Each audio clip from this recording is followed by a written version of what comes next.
जय हिंद। आप सभी का स्वागत है आपके अपने YouTube चैनल संभवम क्लासेस में। देखेंगे हम लोग कक्षा 10 के किसके कक्षा 10 के मैथ के सवालों को कोचिंग कर रहे थे, हल कर रहे थे। और ये कौन सा चैप्टर चल रहा है? ये चैप्टर नंबर पहला है। चैप्टर नंबर कौन सा है? पहला है। पिछले वीडियो में हम लोग क्वेश्चन नंबर 3 तक कर चुके थे। कितने नंबर? क्वेश्चन नंबर 3 तक कर चुके थे। और ये कौन सा प्रश्नावली है? 1.2। ये कौन सा प्रश्नावली है? 1.2। इसी सब सवाल को कोचिंग कर रहे थे, हल कर रहे थे। आज के वीडियो में देखेंगे किस सवालों को हल करने वाले हैं? Question number 4। कौन सा हवा सवाल को हल करने वाले हैं? क्वेश्चन नंबर 4 को हल करने वाले हैं। तो देखते हैं क्वेश्चन नंबर 4 में क्या कहता है, देखेंगे। तो क्वेश्चन नंबर 4 में कहता है कि एचसीएफ 306,657 बराबर 9 दिया है, तो एलसीएम 306,657 ज्ञात कीजिए। देखेंगे दो संख्या दिया हुआ है। कितने संख्या दिया हुआ है? दो संख्या दिया हुआ है। पहला संख्या दिया हुआ है कितना? 306। और दूसरा संख्या दिया हुआ है कितना? ये दिया हुआ है 657। और इसका एचसीएफ दिया हुआ है। कौन सी दिया हुआ है? एचसीएफ दिया हुआ है कितना? 9। हमें एलसीएम ज्ञात करना है। कौन सी ज्ञात करना है? एलसीएम।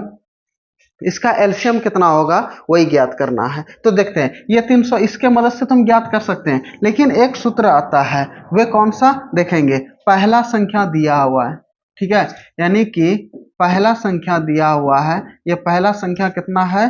306। और दूसरा संख्या कितना दिया हुआ है? 657। और एचसीएफ दिया हुआ है कितना? 9। एलसीएम हमें कौची करना है? ज्ञात करना है। एलसीएम को कुछ भी मान सकते हैं, X Y Z A P Q कुछ भी मान सकते हैं, उससे कोई दिक्कत नहीं है। देखते हैं सवालों को हल करते हैं। एक सूत्र होता है कौची कि दो संख्याओं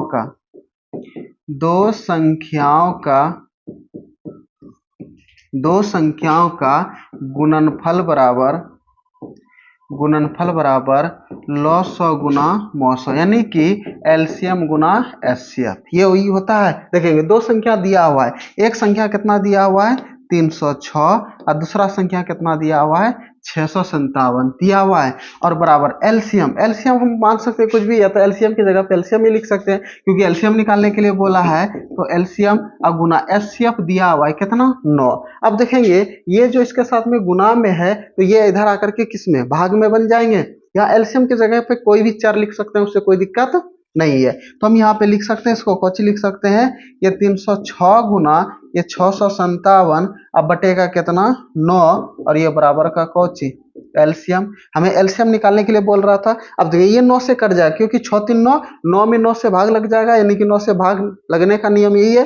तो 9 से ये 9 तिया 27, हाथ में कितना बचा? 3। और 3 और 36, 9 चौके 36, कितने बार में कट गया?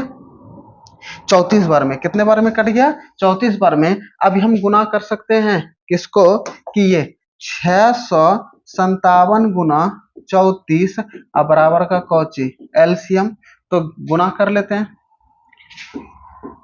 657 गुना 34, 4 7 28 के लिए 8 2 4 5 20 2 22 2 और 4 6 24 2 26, 3 7 21 2 15 2 17 1 3 6 18 1 19 8 2 1 3 7 6 13 9 2 11 1 12 1 1 2 22 338। कितना आ गया?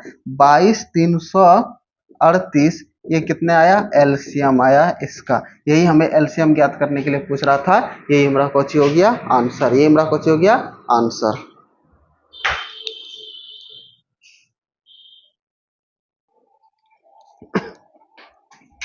देखेंगे अब अगले सवाल की ओर। किधर? अगले सवाल की ओर देखेंगे। अगला सवाल में कहता है कि जांच कीजिए कि क्या किसी प्राकृत संख्या n के लिए संख्या 6 पे पावर n अंक 0 पर समाप्त हो सकती है। देखेंगे पिछले वीडियो उदाहरण में हम इसको सीख चुके थे कि 4 पे पावर n जो था, n कोई एक प्राकृत संख्या था, जो कि इस पे जो n का मान है, क्या ये 0 पर समाप्त हो सकता है? तो उसी टाइप का ये सवाल है। तो हम क्या किए थे कि 4 के अभाज्य गुणनखंड किए थे, जो कि 2 और 2 आया था। 2 दूना 4, इसका अभाज्य गुणनखंड इतना आएगा कि नहीं आएगा? अब देखेंगे अगर कोई भी संख्या 10 यानी कि 0 पर समाप्त होगा, तो उसके अभाज्य गुणनखंड में क्या क्या दिखना चाहिए? 2 और 5, क्योंकि 2 पंचे 10, तब ना ये आएगा हमारा 10 पर समाप्त होगा। इसके अन्यथा कोई भी संख्या अगर 2 और 5 के अलावा यानी कि 2 और 5 नहीं आ रहा है, या तो 2 आ रहा है या तो सिर्फ 5 आ रहा है, तो हमारा कभी भी शून्य पर समाप्त नहीं होगा। तो देखते हैं 6 का कोची करेंगे अभाज्य गुणनखंड। कोची करेंगे 6 पे पावर n को हम लिख सकते हैं 2 गुना 3 पे पावर n। ठीक है, देखेंगे यानी कि ये 2 पे पावर भी n है और 3 पे भी पावर n है। 2 तिया 6, 6 पे पावर n है, क्या इसमें 5 है? नहीं है। तो लिखेंगे कि 6 पे पावर n के अभाज्य गुणनखंड, अभाज्य गुणनखंड, अभाज्य गुणनखंड में 2 और 5, 2 और 5 के रूप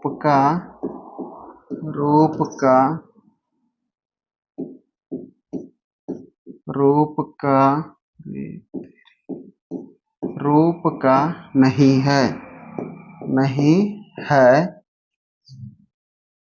अतः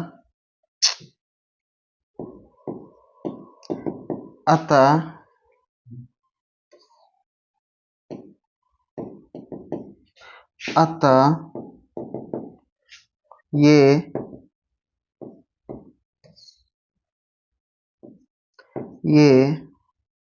कभी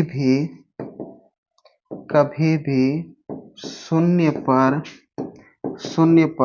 समाप्त नहीं होगा,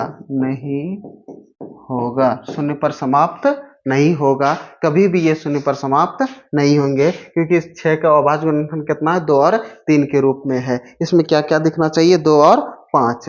ठीक है, अब देखते हैं अगला नंबर, क्वेश्चन नंबर 6 कहता है कि व्याख्या कीजिए कि 7 गुना 11 गुना 13 प्लस 13 और 7 गुना 6 गुना 5 गुना 4 गुना 3 गुना 2 गुना 1 प्लस 5 भाज्य संख्या। देखेंगे भाज्य संख्या किसको बोलते हैं?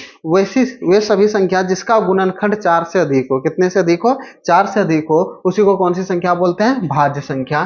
तो देखते हैं ये कितना है? 7 गुना 11 गुना 13 अब प्लस का ये कितना है? 13। देखेंगे ये अभाज्य संख्या, ये भाज्य संख्या है या नहीं। और दूसरा कितना है? ये 7 गुना 6 गुना 5 गुना 4 गुना 3 गुना 2 गुना 1 प्लस का 5। देखेंगे इसमें 13 है तो इसमें भी 13 है, तो 13 बाहर आ जाएगा, तो बचेगा कौन चीज? 7 गुना ये 11 गुना 1, क्योंकि 11 गुना करेंगे 11 और प्लस ये 13 की जगह पे कुछ नहीं, तो कितना बचेगा? 1।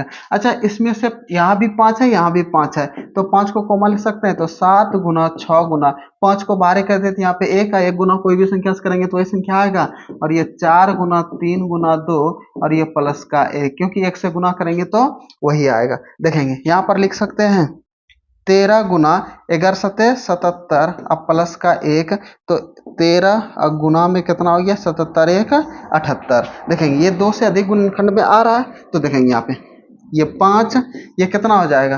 3 दुना 6 चौक 24, 24 गुना 6 कर देंगे, तो 24 छगे कितना होता है? 144, 6 चौक 12 2 14 और गुना में कितना कर देंगे? 7, 7 चौक 28 2, 7 चौक 28 2 30, 7 का 7 3 10, कितना हो जाएगा? 1008, 1008। तो ये कितना आ गया? 5 गुना 1008। देखेंगे ये 78 का अभाज्य गुणनखंड करेंगे तो ज्यादा होगा कि नहीं? 2 से अधिक हो रहा है, 108 का भी अभाज्य गुणनखंड करेंगे अधिक होगा कि नहीं? तो इसलिए ये संख्या जो हमारा भाज्य संख्या है, ये जो दोनों संख्या है ये भाज्य संख्या है, भाज्य संख्या है। ठीक है, देखेंगे यहां तक। देखते हैं अगले सवाल की ओर। देखेंगे अगले सवाल में कहता है कि किसी खेल के मैदान के चारों, लिखा है कि चारों ओर होगा, चारों ओर होगा। ठीक है, चारों ओर एक वृत्ताकार पथ पथ पर होगा, पर चक्कर लगाने में सोनिया को 18 मिनट लगते हैं, जबकि इसी मैदान का एक चक्कर लगाने में रवि को 12 मिनट लगते हैं। मान लीजिए वे दोनों एक ही स्थान और एक ही समय पर चलना प्रारंभ करके एक ही दिशा में चलते हैं, कितने समय बाद वह पुनः प्रारंभिक स्थान पर मिलेंगे? देखेंगे एक वृत्ताकार पथ है, पथ मतलब कोची रास्ता, वृत्ताकार मतलब कोची गोल है, एक रास्ता कोची है गोल है, इसमें दो व्यक्ति कोची होते हैं? जाते हैं। देखेंगे एक था कौन सी? रवि, ठीक है, और दूसरा कौन था? सोनिया। दूसरा कौन है? सोनिया। देखेंगे रवि जो है ये कितने मिनट में चक्कर लगा लेता है? रवि 12 मिनट में। कितने मिनट में? 12 मिनट में। और सोनिया कितने मिनट में? 18 मिनट में। सोनिया कितने मिनट में? 18 मिनट में। जैसे कि सपोज डेट मान लीजिए कि यहाँ से चलना प्रारंभ करता है, ठीक है, दोनों व्यक्ति, यहाँ से सोनिया भी चलना प्रारंभ करता है और रवि भी प्रारंभ करता है। देखेंगे रवि जो है ये पूरे एक चक्कर कितने में, यानी कि 12 मिनट में लगा लेगा। कितने में? 12 मिनट में लगा लेगा। अगर वही सोनिया चलाएगा तो ये कितने मिनट में ये चक्कर लगाएगा?